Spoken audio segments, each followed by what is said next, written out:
Hello students! This video will teach you how to successfully locate print sources for your animal research project. Our library is filled with many print sources that will provide lots of information. Before you can use these sources, you must know how to search and find these print sources in our school library online catalog. Doing so is easy, so let's get started. You can find the online school catalog using any computer or device with internet access. First, you will need to open your web browser. Remember, your web browser might be Internet Explorer, Mozilla Firefox, Safari, or Google Chrome. You can use any of these, but I am going to choose to use Google Chrome. Once I have clicked Google Chrome, it is automatically set to the Anderson County Schools homepage. If you are not using a school computer, you might have to type in the web address for Anderson County Schools, which is www.anderson.kyschools.us. Once on the Anderson County Schools page, to find Robert B. Turner Elementary, we simply look in the red box and find the link to Robert B. Turner Elementary. Once Turner's homepage opens, I'm going to look in the red sidebar and look down toward the bottom and click the RBT Library Catalog. This takes us to the online catalog homepage for all Anderson County schools. Since we will be visiting the Turner Elementary Library, we will need to find books at Turner Elementary. So we are going to click the link to Robert B. Turner Elementary School. Now, we are ready to search. Let's take a little quick tour of what we can do here. First, you will find the Find box, where we can type in information. We could type in a keyword, a title, author, subject, or a title of a series we are looking for. Below the Find box are buttons. These buttons allow us to communicate with the computer or catalog and tell them what we have typed in the Find box. We may have typed a keyword, a title, an author, a subject, or a series name. Most likely, I am not going to know the title of the specific book I'm looking for or its author.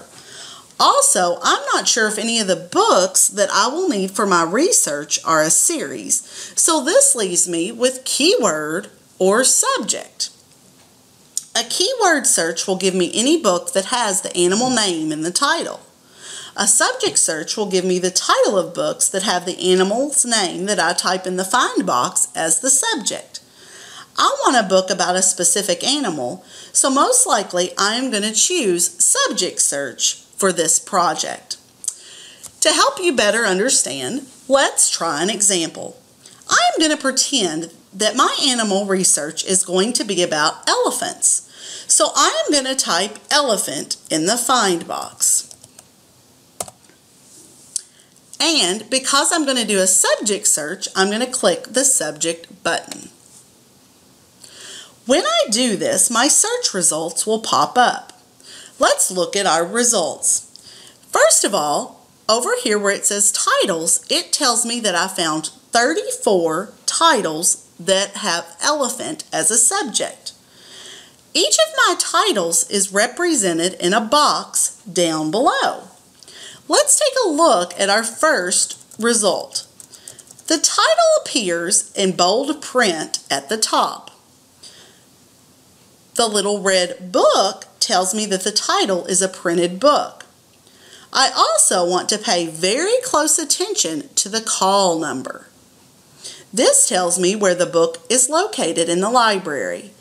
We know from using the library in the past that titles that have numbers in their call number are nonfiction books, and titles that have F for fiction or E for everybody are also fiction. Since we are doing a research project, we want to find nonfiction books. So we will be most interested in locating books with numbers in the call number. Also, I want to pay attention to the far right, where it tells me if the book is available. It is important to remember that just because a book shows up in your search doesn't mean that it will be a good print source for your research project. For instance, let's look at our first search result. The book is called Southern Elephant Seal, the Biggest Seal in the World. I am not searching seals, so that result won't help me find facts about elephants. So I will move to my next result. Babar's Mystery. It is a book because it has the little red picture, but its call number is EDEB. That tells me that it is a fiction book, and I need nonfiction books for my projects. So I'm going to move on down to my third search result. This one is called Elephants. That sounds good. If I check the call number, it is 599.67 MOL. It's a nonfiction book because its call number is a number. Also, if I look at the right, it tells me that one copy is available. It looks like a good source, so I can do a couple of things. I can write down the title and the call number on a piece of paper, or our catalog also allows us to create a list that I can print later. I definitely would like to check this book out, so I'm going to add it to my list by clicking Add to List. When I add it, it will read in this list. Then I can go ahead and check out the next results. Even though I only need 2 results, it is best if I write down 3 to 4 possibilities. That way, if one of the books I selected doesn't provide me with information I need, I have others to search without having to return back and forth to the online catalog. When I have found those sources, I'm ready to access my list. So I'm going to scroll up and go to the left side to the panel where it says Resource List. When I click this, the My List comes up. I'm going to go down to where it says View. I will click View. This brings us all the books that I wanted to search for in the library that I thought would be good for my research project. I can print this list by clicking the printable link at the top of the page. When I do this, a preview of my list appears. I can right-click my mouse on this list and I can select Print. Here, it will let me select the printer where I would like to print my list. After I retrieve the list, I'm going to be ready to visit the library and find my 2 print resources. Remember, when you're doing this, if you have trouble in the library locating a book by its call number, you can always ask the librarian or your teacher. Now, it's your turn. Let's see if you can use the online library catalog to locate 3 to 4 possible sources for your animal research. Good luck and happy researching. Now that you have located 2 print sources for your animal research, you are ready to locate an online source for information. This, too, is easy. So let's get started. To start, you can use any computer or device with internet access. First, you will need to open your web browser. Remember, your web browser might be Internet Explorer, Safari, Mozilla Firefox, or Google Chrome. You can use any of these, but I'm going to use Google Chrome. Once I have double-clicked Google Chrome, it is automatically set to the Anderson County Schools homepage.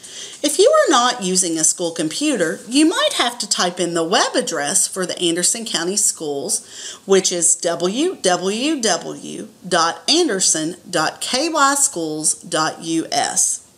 Once on the Anderson County Schools page, to find Robert B. Turner Elementary's webpage, we simply click Robert B. Turner Elementary in the red sidebar box. Once Turner's page opens, I'm going to look in the same red sidebar, and I'm going to click RBT Library, which is located right under the RBT Library catalog we used earlier.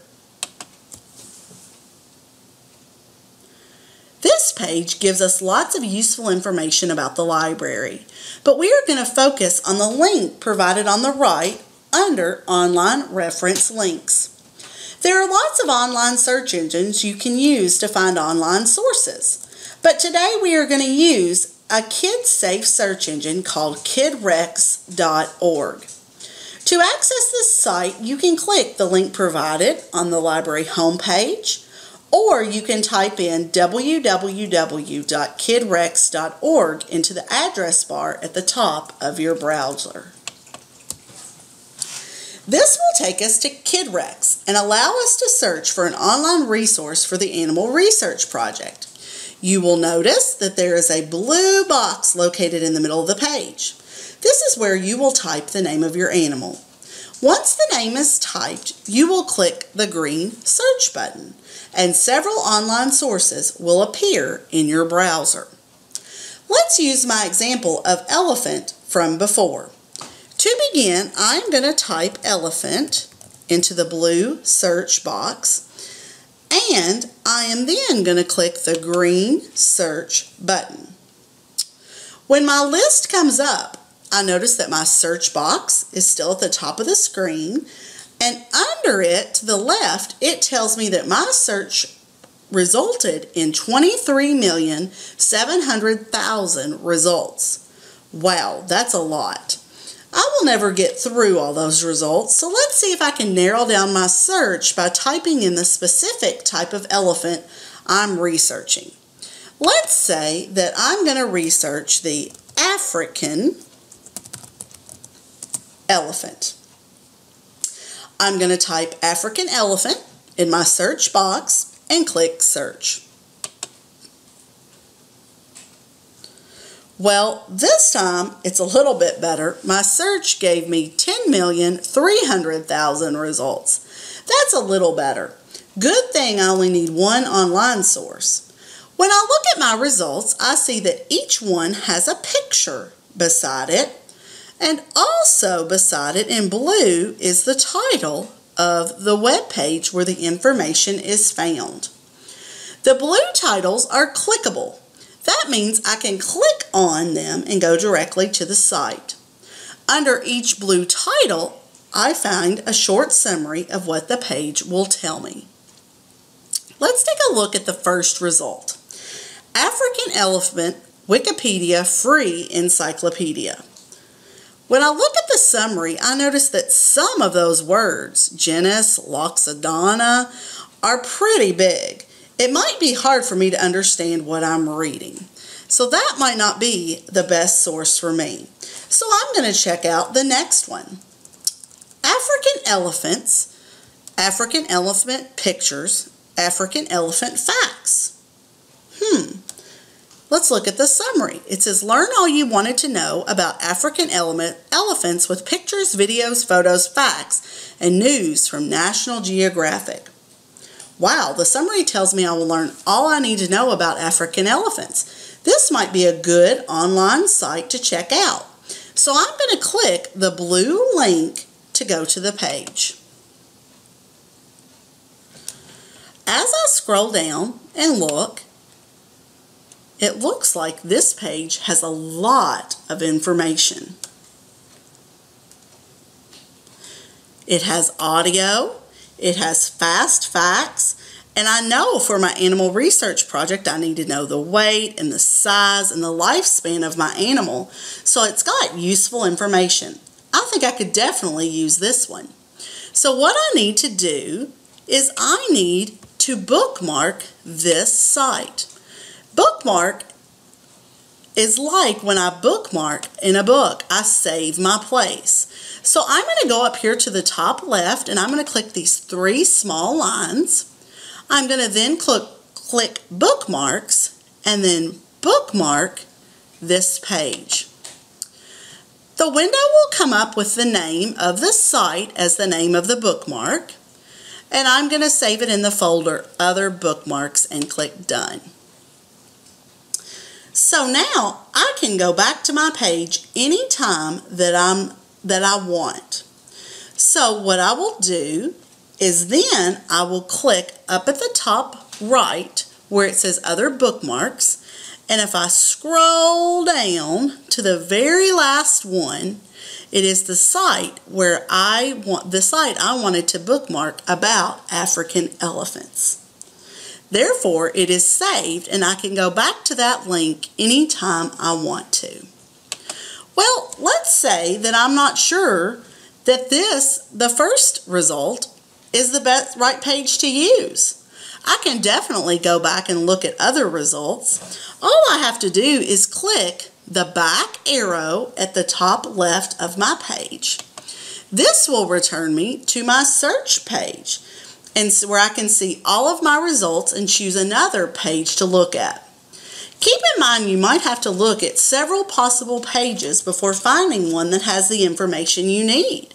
You can always scroll down and visit the next page of results if necessary, because down at the bottom it will list the number of pages. This one resulted in 10 pages of search results, and I can click on the second page to go to the second page of results if I need to. But I need to remember that usually the best results that match my search will be on the first search page.